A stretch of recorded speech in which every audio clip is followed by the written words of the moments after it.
Nossa Santa Cruz, livrai-nos, Deus, nosso Senhor, dos nossos inimigos, em nome do Pai, do Filho e do Espírito Santo. Amém. Meu Senhor e meu Deus, creio firmemente que estás aqui, que me vês, que me ouves. Adoro-te com profunda reverência. Peço-te perdão dos meus pecados e graça para fazer com fruto este tempo de oração. Minha Mãe Imaculada, São José, meu Pai e Senhor, meu anjo da guarda, intercedei por mim.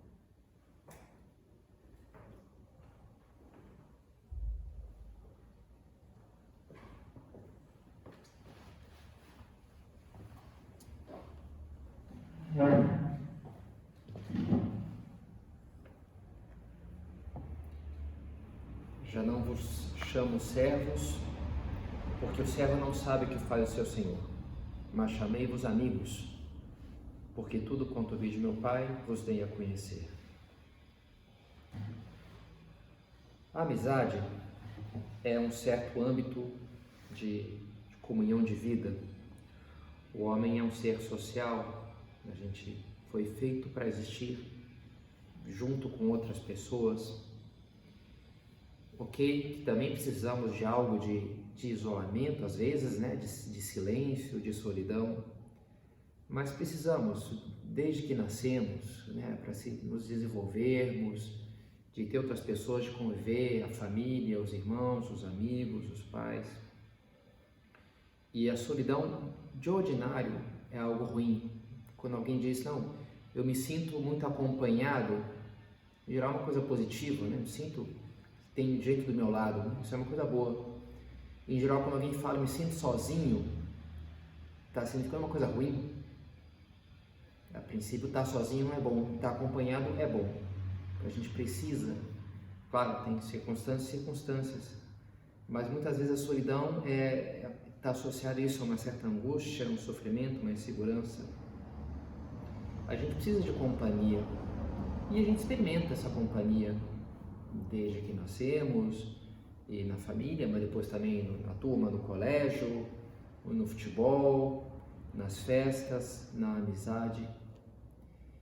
E é verdade que é uma companhia em vários níveis diferentes, tem vários níveis de profundidade no qual a gente pode estar acompanhado numa festa, num jogo.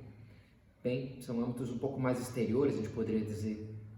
A companhia também é boa aí para fazer esporte, para estudar, não sei.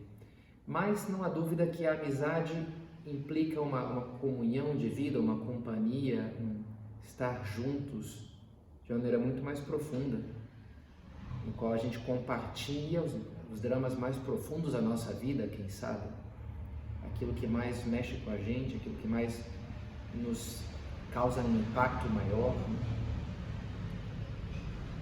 E por isso a amizade tem muito a ver com isso, com essa comunicação, o que nem sempre é fácil de construir, tem o seu drama, tem a sua dificuldade. E essa nossa reflexão de hoje, então, essa nossa meditação, dentro dessa série nossa sobre a amizade, é a quarta meditação, vamos ter depois, acho que mais duas, vai focar nisso. Esse drama humano de construir uma relação profunda com outras pessoas que passa pela questão da sinceridade. Em grande parte, o drama da amizade, a dificuldade da amizade, coincide, me parece, com o drama da sinceridade, de ser sinceros. E, portanto, se a meditação passada nessa série a gente falou sobre amizade e misericórdia, essa poderia receber como título Amizade e Sinceridade, como as duas coisas têm que ir de mão dadas.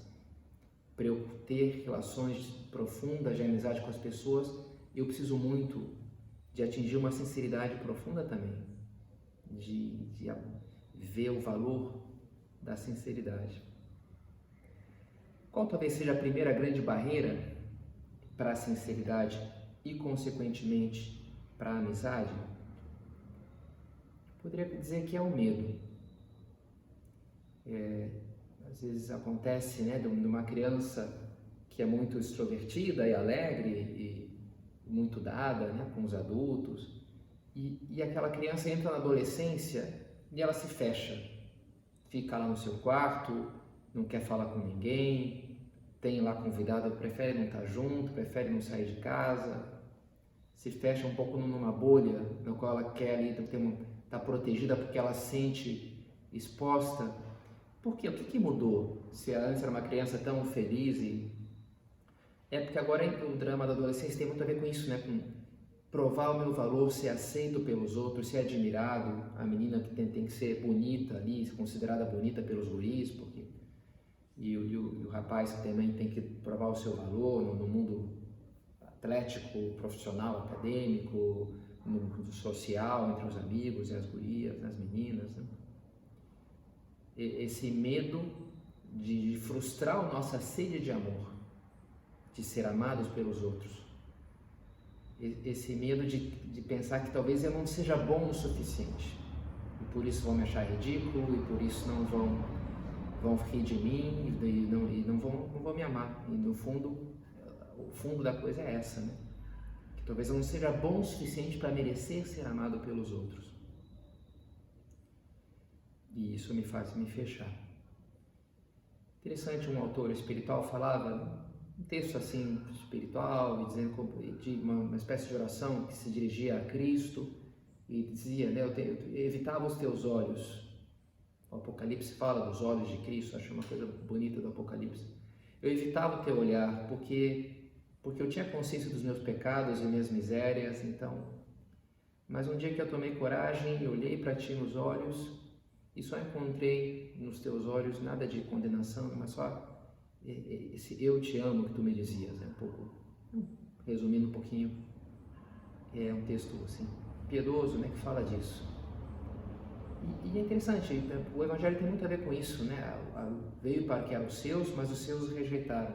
A luz brilhou nas trevas, mas as trevas a rejeitaram porque as suas obras eram más. Não compreenderam, porque as suas obras eram más. Porque eu tenho consciência do meu pecado, então não quero ver a Deus. Não quero parar para rezar, não quero ir na missa, não quero... Porque bem, sei lá, tá tudo errado na minha vida mesmo, então eu prefiro nem pensar nisso, né? Sei lá, né? O cara que traiu a esposa, ou o amigo que falou mal do amigo, ele quer passar longe, porque a consciência ele pesa. Entrou um elemento estranho naquela relação. E por isso ele foge, por isso o medo, por isso se esconde. E é interessante resolver isso, a gente pode resolver humanamente a partir de uma base espiritual, que é aquela ideia que fala São João, né? Deus prior dilexit nos. Deus nos amou primeiro. São Paulo vai explorar muito essa ideia também. Deus nos amou, fomos justificados pela graça, pela redenção de Cristo na cruz, mas Ele já nos amou antes da gente ser justificado. Quando éramos pecadores, quando tudo errado na nossa vida, Deus mesmo assim nos amou primeiro. E essa é uma primeira ideia muito importante, né? Vencer o medo, de ser sincero, acreditando no amor de Deus por mim, que Deus me ama, com todas as minhas misérias, com todos os meus problemas. Tem alguém que me ama, que é Deus, que é alguém cujo juízo importa. Um primo meu me falava que todas as noites, na verdade ele faz um exame de consciência, pegando a minha meditação sobre o exame de consciência, né? Ele falou das reflexões que ele fazia ao redor disso, e que ele não faz à noite, à noite ele dorme cedo, então ele faz de manhã cedinho o seu exame de consciência diário, e ele faz 9 perguntas, uma coisa assim, e uma delas é se teve a consciência de acreditar no amor de Deus por mim ao longo desse dia, uma coisa mais ou menos assim. Eu achei interessante, né? E é muito importante, né? Acreditar que Deus me ama, isso aqui Deus nos amou primeiro, como um pai ama o seu filho. Um pai não precisa que o filho prove o seu valor. O amor do pai é incondicional. Deus é nosso pai. Domingo agora é a festa da Santíssima Trindade, é o mais próximo de uma festa de Deus Pai, que a gente pensa na paternidade de Deus, que tem um filho, né? O filho eterno do Pai, todos nós somos filhos em Cristo. Deus é nosso Pai, dizia São José Maria, essa é a nossa verdade mais íntima, filiação divina. Tudo na nossa vida espiritual tinha que se apoiar nisso. Deus é meu Pai, ou seja, Deus me ama como mais do que qualquer mãe é capaz de amar o seu filho. E a partir de que eu enxergo isso, que eu me ancoro nisso, que é a minha base, me fundamento nisso, aí eu ganho nessa tranquilidade, essa segurança que me liberta para me mostrar para os outros, para falar para os outros, olha, eu sei, eu tenho muitos problemas, mas Deus me ama. Deus me ama, mesmo com todos esses problemas. E é muito importante essa segurança, essa tranquilidade, essa certeza do amor de Deus por mim. Porque uma vez que eu tenho isso seguro, aí eu posso então me abrir para o outro. Eu tenho problemas? Tenho. Tenho misérias? Tenho. Tenho defeitos? Tenho. Mas Deus me ama. E aí a gente passa para o segundo passo. Se sic Deus dilexit nos, e nós devemos alterutrum diligere. Se Ele assim nos amou, também nós devemos amar-nos uns aos outros. Partir da consciência de que eu sou um pecador, mas amado por Deus, na minha miséria, essa segurança me faz conhecer, tocar a misericórdia de Deus por mim. E me faz ser misericordioso com os outros, me faz, na medida que eu me abro para o amor a Deus, aquilo depois vai me levar a me abrir ao outro também, ao amor, a me doar ao outro.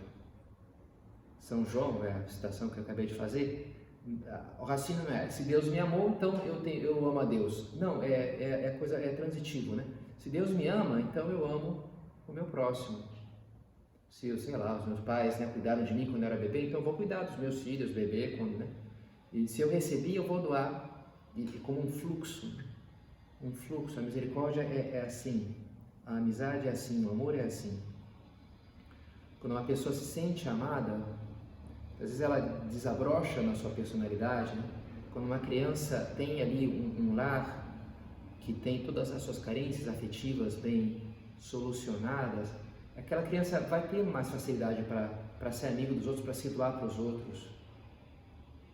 E o contrário também é verdadeiro. Quando a gente recebe amor, a gente tende a repetir esses gestos de doação para as pessoas à nossa volta.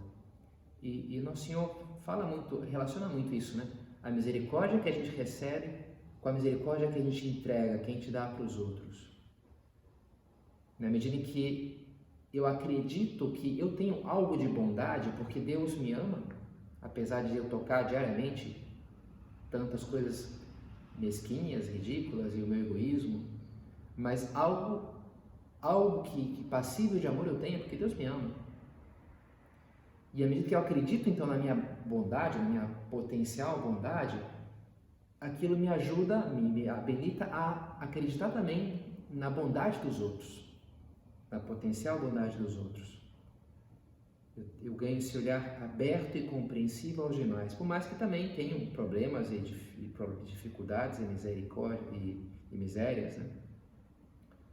Só assim, me abrindo a isso, que eu vou então enxergar ou vislumbrar essa beleza das pessoas à minha volta, e isso vai então me habilitar para ter amizades profundas, não meros relações de interesse, assim, né? Estou com essa pessoa porque ela me ajuda nisso. Não, mas eu admiro e gosto daquela pessoa e a amo, porque eu vejo a beleza dela, todo o potencial dela, e aquilo me causa uma admiração, porque eu abri os meus olhos, eu me arrisquei a entrar, né, naquela alma, naquele coração, eu apostei naquilo. E assim eu me abro, por mais que a princípio tenha coisas diferenças que talvez não me agradem tanto, né? Na medida em que eu aceito, diz o prelado do Opus Dei nessa carta sobre a amizade, que está sendo um pouco o nosso texto guia, né, a pauta dessas meditações, primeiro aceitar a minha vulnerabilidade e a partir daí me abrir para as dificuldades dos outros, valorizar quem é diferente, diz ele aí na carta, ou pensa de maneira diferente, é uma atitude que denota liberdade interior e abertura de visão, dois aspectos de uma amizade autêntica. Quando eu aceito, bem, a princípio, não sei, eu não gosto muito desse jeito, dessa que torce por outro time, ou que gosta desse outro tipo de música, ou que tem isso aqui que eu não... Mas eu olho ali no meio daquelas coisas que talvez não me agradem tanto, eu vejo um valor, eu vejo uma esmeralda ali, eu vejo uma pepita de ouro, que ainda talvez não lapidada ou não... Mas eu enxergo aquele valor, eu tenho a coragem eu acredito, eu aposto, e aí eu acho, eu descubro. Esse é um segundo ponto então, né? Na medida que eu me sinto seguro e amado, eu me torno capaz de deixar de olhar para mim mesmo e estar pendente, ver os outros apenas como juízes que estão julgando de mim. E eu quebro essa regra, essa dinâmica do juízo severo, seja dos outros olhando para mim, seja de eu olhando para os outros, e eu começo a olhar com abertura, um coração aberto, um coração misericordioso. E assim eu me entrego isso também para as pessoas à minha volta.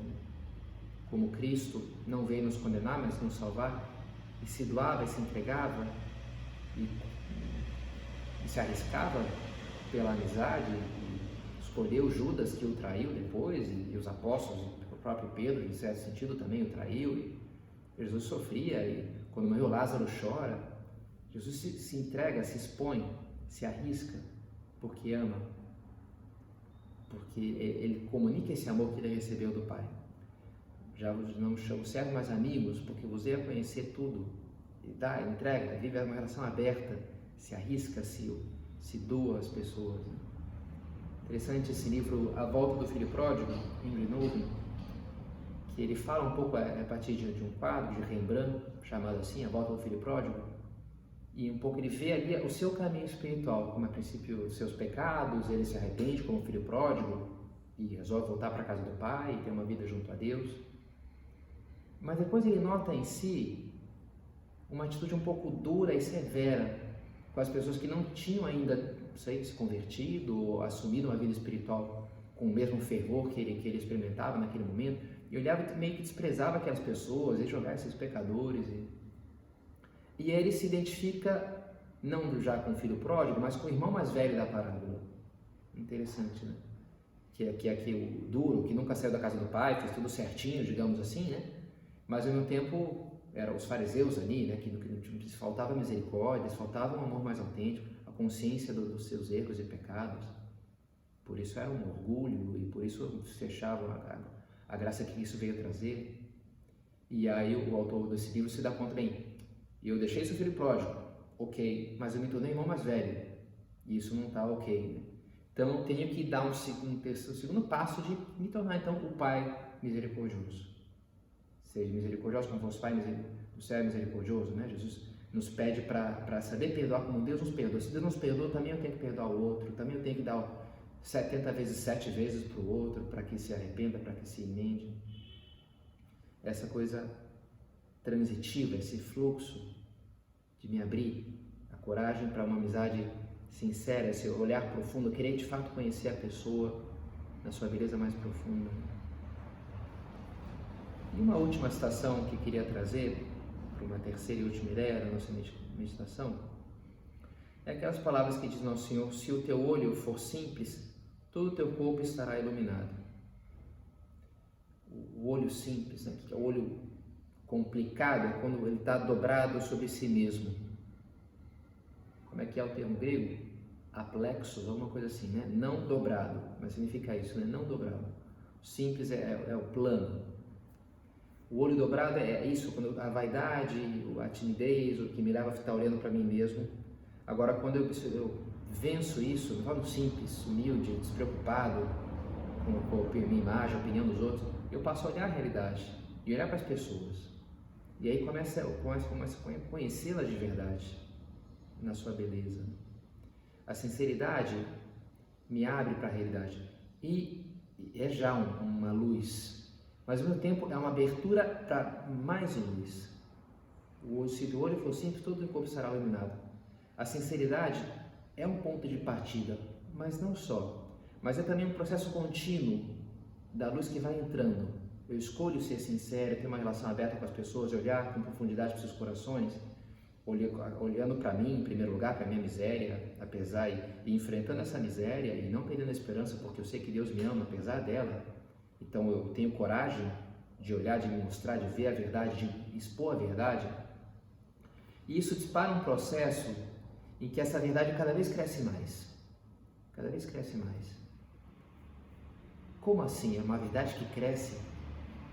É interessante, né? Na filosofia medieval, eles têm um conceito muito interessante dos transcendentais. Um conceito muito rico, assim, dos transcendentais. E a verdade é um dos transcendentais. Acho que eles falam de uns 5 transcendentais, uma coisa assim, né? A bondade, a verdade, a beleza, também falam da unidade, do ser, mas que no fundo coincidem, os transcendentais todos coincidem. E eles estão em todas as coisas, em maior ou menor grau. Tudo é, mas algumas coisas são mais do que outras.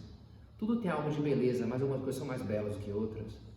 E a verdade também é assim. A verdade, com esse conceito, não é só verdadeiro ou falso, né? 0 ou 1, sim ou não.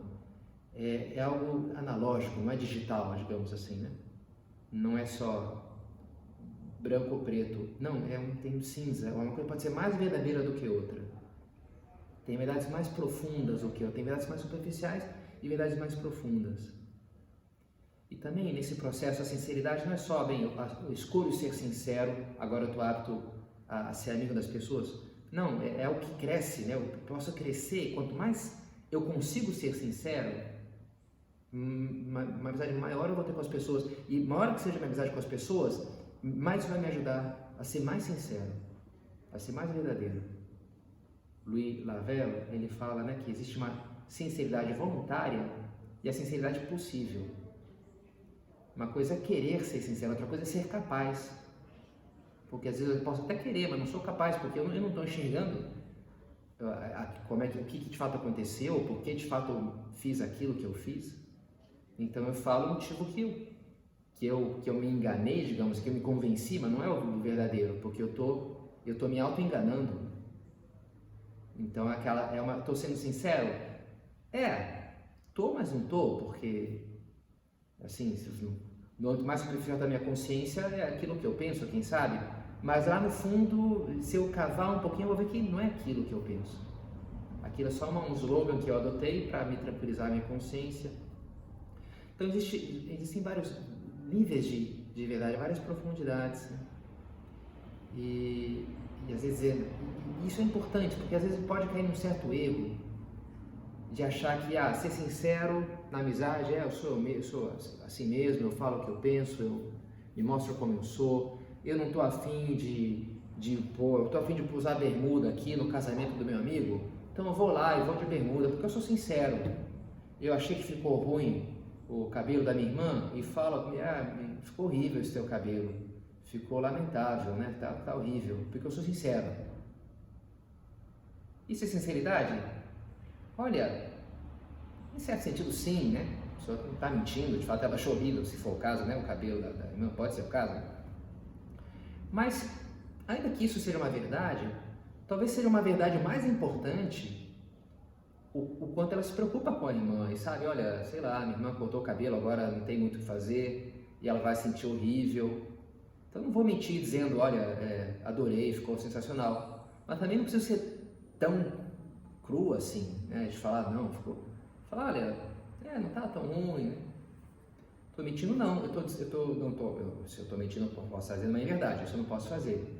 Mas ao mesmo tempo eu posso estar comunicando ali, olha, eu quero que estejas bem. Isso é uma verdade mais importante, mais verdadeira do que, olha, poderia ser 10 centímetros a mais, ficaria melhor ou pior. Tem diferentes tipos de verdade, diferentes profundidades. E eu estava afim de usar a bermuda hoje? Tava, porque tá calor, sei lá, né? Mas então eu vou no casamento do meu amigo, mas vou pôr um terno e gravata, porque se é verdade que eu preferia estar mais confortável de bermuda, também é verdade que eu amo meu amigo, que eu considero aquele momento muito importante, e por isso eu considero razoável usar uma roupa um pouco mais desconfortável, mas ao mesmo tempo que transmita, né, a solenidade do momento, que comunique, portanto, o quanto aquilo importa para mim, como aquela pessoa é naquele momento. Então são diferentes níveis de verdade. E, portanto, a amizade há de ser uma busca dessas verdades mais profundas e que implica esforço, implica uma transformação. A amizade nos ajuda a alcançar essas verdades mais profundas e a construí-las. O Louis Lavelle, ele fala também isso, né? Tem verdades que só a amizade é capaz de dizer. Só o olhar do amigo é capaz de compreender. Às vezes eu não sei nem expressar aquilo, mas meu amigo, ele entendeu. Por que eu fiz tal coisa, por que eu estou me sentindo mal, ou estou sentindo bem. Porque a gente tem uma comunhão de emoções, de história, tem uma sintonia e que ele atinge, sabe? Não só, sei lá, umas frases feitas ali que eu falo com os meus colegas de jogar bola e aquelas coisas meio já pré-concebidas, né, pré-fabricadas, mas não, tem uma comunhão ali dos meus dramas interiores. Então, aquele meu amigo, ele tem o caminho, ele conhece os caminhos da minha alma e ele consegue ver lá no fundo coisas que, quem sabe, nem eu consigo ver. A amizade constrói uma sinceridade mais profunda, nos ajuda a ter acesso às nossas verdades mais íntimas e a construir também uma personalidade mais verdadeira. Não só identificar aquilo que, quem sabe, eu mesmo não estou conseguindo pôr por palavras do que aconteceu ou não aconteceu, mas enxergar o que é a minha personalidade mais verdadeira. Algo que eu estou chamado, quem sabe, a construir. Que ainda não sou, que não sou daquela maneira, ainda não sou assim. Eu sou assim e tem que me amar como eu sou. Olha, sim, sem dúvida, né, que a amizade tem que aceitar os efeitos das pessoas, mas é natural também que a amizade gere uma exigência, um esforço, um impulso para ser melhor. Não posso mudar porque isso seria falta de autenticidade, tem que me amar como eu sou. Olha, em certo sentido sim, em certo sentido não. Porque eu sou assim, sou preguiçoso, bagunçado, sou franco e por isso meio grosso. Olha, talvez tu estejas assim, mas esse não seja o teu ser mais profundo, aquele que Deus sonhou quando Ele te fez, a versão santa de ti mesmo. Por isso a amizade tem a ver com a exigência também. Anda de mão dadas com a compreensão, mas também com a exigência. Com consolar-nos diante dos problemas e dificuldades, mas também com transformar-nos, com melhorarmos. E entender o que de fato eu quero, o que eu quero mais profundamente. Não só se eu estou afim disso, de aquilo, mas eu queria, sei lá, levar melhor os meus estudos, eu queria estar mais perto de Deus, assim, lá no fundo, exteriormente quem sabe não, na superfície da minha voluntariedade, mas se eu for cavar, eu queria sim resolver esse meu problema e melhorar nisso e naquilo. A amizade transforma, nos faz melhores. A amizade mais importante, a amizade com Deus, que me leva a pedir perdão pelos meus pecados e vir aqui fazer minha oração com Ele, identificar as coisas que não estão bem e querer crescer com elas. Uma oração profunda é algo que pode ser muito consolador, em geral e ao mesmo tempo muito exigente, muito transformador. O encontro com o olhar de Cristo são essas duas coisas ao mesmo tempo, desafia e anima, me enche de entusiasmo por ser melhor, me faz acreditar que eu posso ser melhor. I've seen your true colors, diz aquela música da Cyndi Lauper, that's why I love you. Eu vi as tuas verdadeiras cores, your true colors, e por isso eu te amo. Bonita frase, né? Eu vi mais além dessa máscara superficial, dos teus efeitos, dessa pose que eu enxerguei as qualidades mais profundas, a beleza que tu está chamado a ter. E por isso eu te amo, e por isso eu quero te exigir para chegar lá. Porque tu queres também isso daí, eu sei que tu queres. Por mais que até digas que não. A amizade é isso, me ajuda a ser sincero nas minhas ideias e no meu ser, na minha maneira de agir e de me comportar. Como tem a ver, na verdade, amizade e sinceridade. A verdade que nos torna livres. Conheceis a verdade e a verdade vos libertará. Vale a pena buscar a verdade, vale a pena abrir-se a amizades cada dia mais verdadeiras, porque essas verdadeiras amizades nos farão também nós mais verdadeiros, sinceros e livres. Como se fará isso se não conheço o varão? Nossa Senhora pergunta para o arcanjo Gabriel, quando ela escuta que vai ser mãe, profecia de Deus, oráculo do Senhor, e ela se questiona, mas se eu, né, eu fiz o propósito de permanecer virgem e agora está dizendo que eu vou ser mãe, Nossa Senhora quer esclarecer as coisas. E assim, esclarecendo, tudo funciona bem, ela entende e pode então levar a cabo e ser plenamente dócil aos planos de Deus. Nossa Senhora é plenamente sincera e dócil e tem essa relação de total transparência, de abertura plena e que gera um diálogo fecundo com Deus, com Cristo, com os homens. É bom aprender dela também, pedindo que nos ajude a ser cada dia assim, né? Mais verdadeiros, mais sinceros, e a partir daí construir relações de amor mais profunda com Deus e com as pessoas à nossa volta.